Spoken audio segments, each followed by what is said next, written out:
अवधूत चिंतन श्री गुरुदेव दत्त श्री स्वामी समर्थ. तुमचं सगळ्यांचं आपल्या चॅनलमध्ये स्वागत करते आणि आजच्या या व्हिडिओला सुरुवात करते. गुरुपौर्णिमेनिमित्त अतिउच्च कोटीच्या स्वामी दत्त महाराजांच्या आपण सेवा सुरू करणार आहोतच. कारण की एक गुरुदक्षिणा म्हणून किंवा आपल्याला जे काही आपल्या इच्छा अपेक्षा संकट त्रास जे काय आहे ते निवारण होण्यासाठी आपण या गुरुपौर्णिमेनिमित्त सेवा करणार आहोत. तर आजच्या व्हिडिओमध्ये मी अतिशय प्रभावशाली सेवा घेऊन आलेली आहे.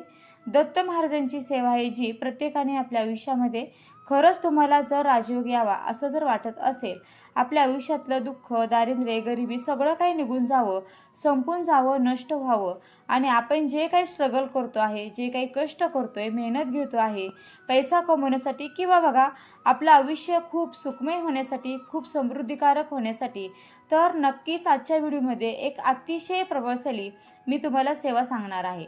दत्त महाराजांची ही सेवा प्रत्येकाने करावी. खरं सांगते 1 ते 21 दिवसामध्ये तुम्ही नक्कीच करून बघा. गुरुपौर्णिमेपर्यंत नक्कीच तुम्हाला अनुभव हा आल्याशिवाय राहणार नाही.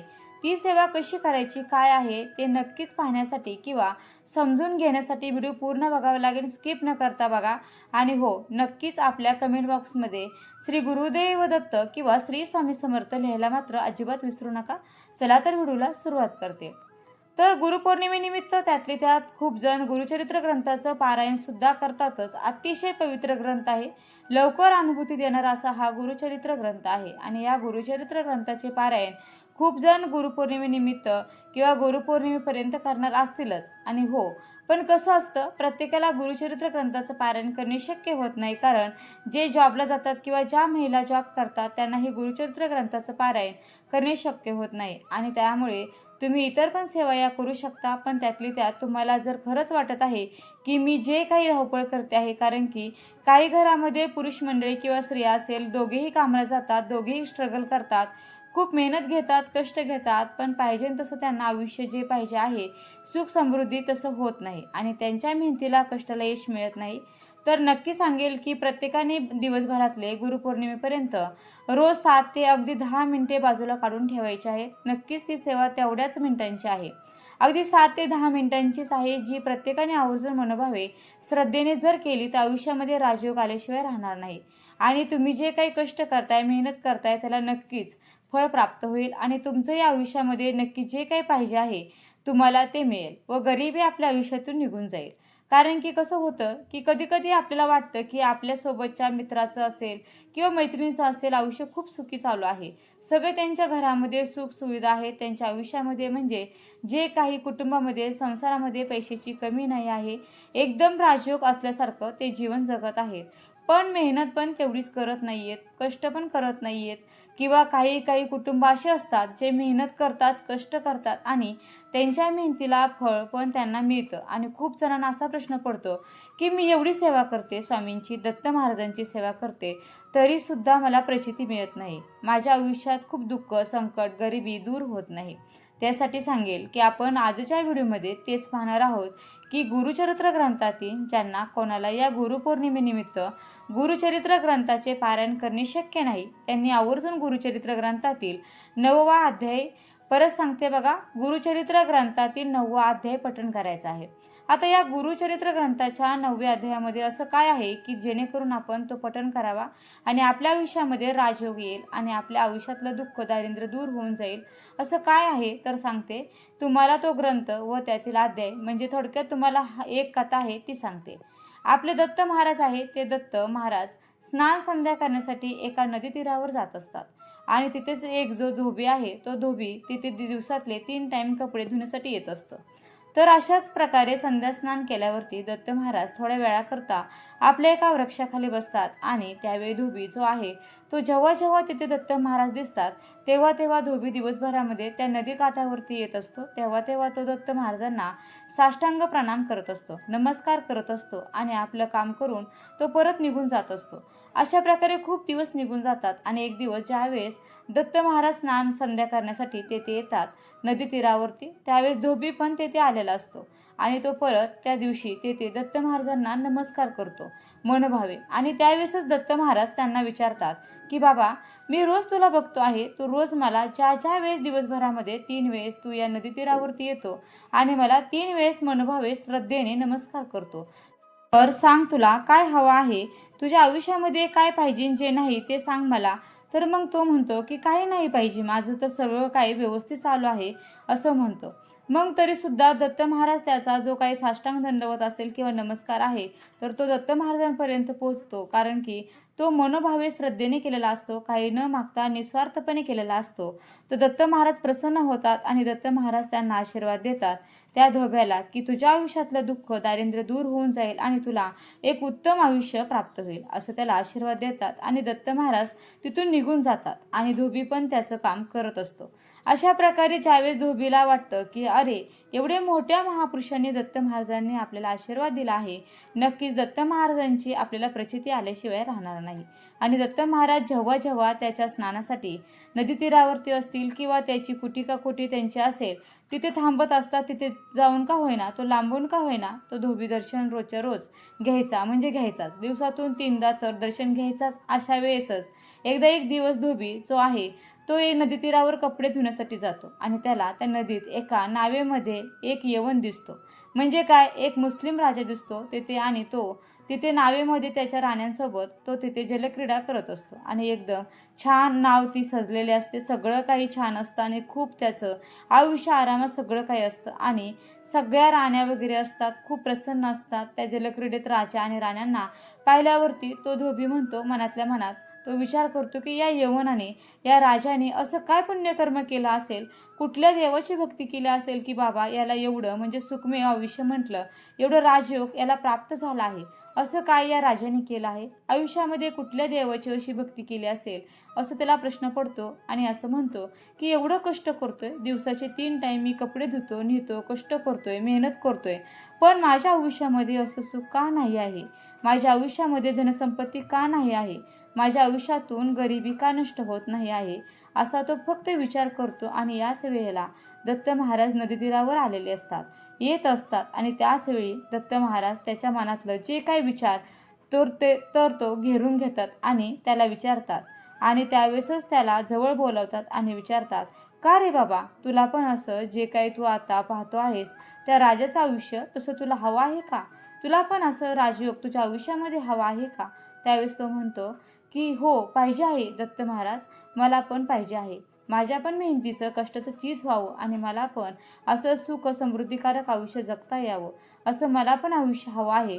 आणि मग ते दत्त महाराज धोबीला म्हणतात की बाबा, तुला याच जन्मात हवं आहे हे आयुष्य की तुला पुढच्या जन्मात हवं आहे. मग तो धोबी म्हणतो की महाराज, मला या जन्मात नको आहे, कारण माझा तर जन्म खूप थोडासा राहिलेला आहे, आयुष्य खूप थोडं राहिलं आहे, मी हे घेऊन काय करणार, म्हणून मला तुम्ही पुढच्या जन्मामध्ये नक्कीच मला हा राजयोग असा द्या, तुम्ही असं आयुष्य मला जगता यावं असा आशीर्वाद द्या. आणि त्याचप्रमाणे दत्त महाराज, तुम्ही जसं मला आता दर्शन दिलं आहे किंवा दर्शन मला भेटत आहे, त्याचप्रमाणे पुढच्या जन्मीसुद्धा मला तुमचं एकदा तरी दर्शन व्हावं असं नक्कीच आशीर्वाद द्या, असं त्यावेळेस तो धोबी दत्त महाराजांना सांगतो. आणि दत्त महाराज सुद्धा त्याला आशीर्वाद देतात की नक्कीच पुढचा जन्म हा तुझा राजयोगाचा असेल. तर अशा प्रकारे ही कथा त्या 9व्या अध्यायामध्ये आहे. आणि हो, जो कोणी हा अध्याय मनोभावी श्रद्धेने रोज पठण करेन, खरं सांगते, तुमच्या आयुष्यात किती स्ट्रगल करत असाल, किती मेहनत कष्ट घेत असाल, धावपळ करत असाल पैसा कमवण्यासाठी, तर राजयोग आपल्या आयुष्यामध्ये येण्यासाठी, तर नक्कीच हा अध्याय वाचा, अनुभव आल्याशिवाय राहणार नाही. तसं तर पाहायला गेलं तर गुरुचरित्रातल्या प्रत्येक 52 अध्यायापर्यंत प्रत्येक एक अध्यायाला विशिष्ट महत्त्व आहे, प्रत्येक अध्यायाचं विशिष्ट महत्त्व आहे आणि प्रत्येक अध्यायामध्ये काही ना काही तरी दडलेलं आहे. आपण जर पठण केलं रोज मनोभावे श्रद्धेने तर ते दत्त महाराजांपर्यंत पोचतं आणि आपलं जे सुख जे काय आहे, आपल्याला जे काही कमी आहे आपल्या आयुष्यामध्ये, तर ते प्राप्त होतं, म्हणजे होतंच, खरं सांगते. आणि त्याचबरोबर हा अध्याय ज्यावेळेस आपण म्हणजे तुम्ही हा जो अध्याय आहे तुम्ही आता सकाळी पठण करू शकता, संध्याकाळी पठण करू शकता, फक्त दुपारी 12 ते 12:30 या वेळेच्या दरम्यान पठण करायचं नाही आहे. फक्त पहाटेपासून ते संध्याकाळपर्यंत तुम्ही हे पठण करू शकता, कारण की दत्त महाराजांची 12 ते 12:30 ही जी वेळ आहे ही भिक्षा मागण्याची वेळ असते. त्या टायमिंगला आपल्याला वाचायचं नसतं, पठण करायचं नसतं. आता बघा, ज्यावेळेस आपल्याला वाचन करायचं आहे म्हणजे तुम्हाला आता 21 दिवस ही सेवा जर करणार असाल गुरुपौर्णिमेपर्यंत, तर या अध्यायाचं पठण करणार असाल तर तुम्हाला 9 ते 10 मिनिटे अगदी लागतात. तर जर तुमच्याकडे गुरुचरित्राची पोथी जरी नसेल तरी तुमच्यासाठी ती पोथी मी डिस्क्रिप्शन बॉक्समध्ये 9वा अध्यायसुद्धा तुमच्यासाठी देत आहे. तो पाहूनसुद्धा तुम्ही वाचू शकता किंवा श्रवण करू शकता. पोथी सुरू करण्या अगोदर दत्त महाराजांना किंवा स्वामींना विनंती करायची आहे की आजपासून मी या सेवेला सुरुवात करत आहे. माझ्या आयुष्यामधले जे काही दुःख दारिद्र्य आहे, कष्ट आहे ते निघून जाऊन द्या किंवा जी काही मी कष्ट करते आहे, मेहनत घेते आहे, नक्कीच त्याचं चीज होऊ द्या. मेहनतीचं फळ मला मिळू द्या आणि माझं पण आयुष्यामध्ये सुख समृद्धी आयुष्य मला जगता येऊ द्या. अशी तुम्हाला प्रार्थना स्वामींना करायची आहे, दत्त महाराजांना करायची आहे. आणि त्या सेवेला रोज जो टायमिंग तुम्ही ठरवला आहे त्याच टायमिंगला बसून ती सेवा तुम्हाला घरामध्ये दत्त महाराजांचा जिथे फोटो असेल, मूर्ती असेल किंवा नसेल तरी चालेल, स्वामी महाराजांचा फोटो, अधिष्ठान असेल, मूर्ती असेल, कारण की बघा, दत्त महाराजांचे रूप म्हणजे स्वामी समर्थ महाराज आहेत. त्यांच्यासमोर जरी बसून आपण धूप दीप लावून आसन घेऊन त्या टायमिंगला बसून आपल्याला ते वाचन हे करायचं आहे. तर अशा प्रकारे ही सेवा आहे. एक गोष्ट लक्षात घ्या, देव हा भीतीचा विषय नाही, देव हा भक्तीचा विषय आहे. जी काही तुम्ही सेवा करताय ती मनापासून, अंतकरणापासून, नियमांना न घाबरता करा. नियमांच्याही पलीकडे आपली भक्ती श्रेष्ठ आहे, अंतकरणापासून केलेली भक्ती श्रेष्ठ आहे. आणि म्हणून जी काही सेवा करताय ती अंतकरणापासून करा. फक्त एवढं लक्षात घ्या की नॉनव्हेज वगैरे खाऊन दत्त महाराजांची कोणतीही सेवा ही करू नये. त्यामुळे नॉनव्हेज खाल्ल्यानंतर वगैरे तुम्ही ही पठण म्हणजेच हे अध्याय किंवा ही सेवा करू नका. आणि एकदा तुम्ही दत्त सेवेमध्ये आलात ना, स्वामी सेवेमध्ये आलात ना, तर महाराजांची कृपा तुमच्यावर झालीच.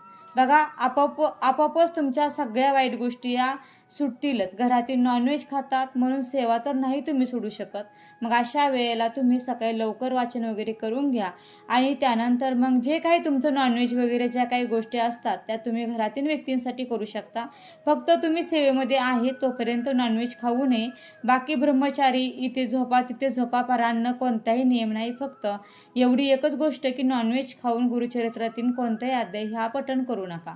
त्याचबरोबर सेवेत सातत्य सुद्धा असायला हवं. आणि हो, एक गोष्ट आवर्जून सांगावी वाटते की बऱ्याच जणांना वाटतं की स्वामींच्या सेवेत, दत्त महाराजांच्या सेवेत काही चूक झाली की महाराज शिक्षा देतील, आमच्याबरोबर काहीतरी वाईट होईल. तर बघा, कोणतेही गुरु, कोणतेही देव कधीच कोणाचं वाईट करत नाहीत किंवा कधीच कोणाला शिक्षा देत नाहीत.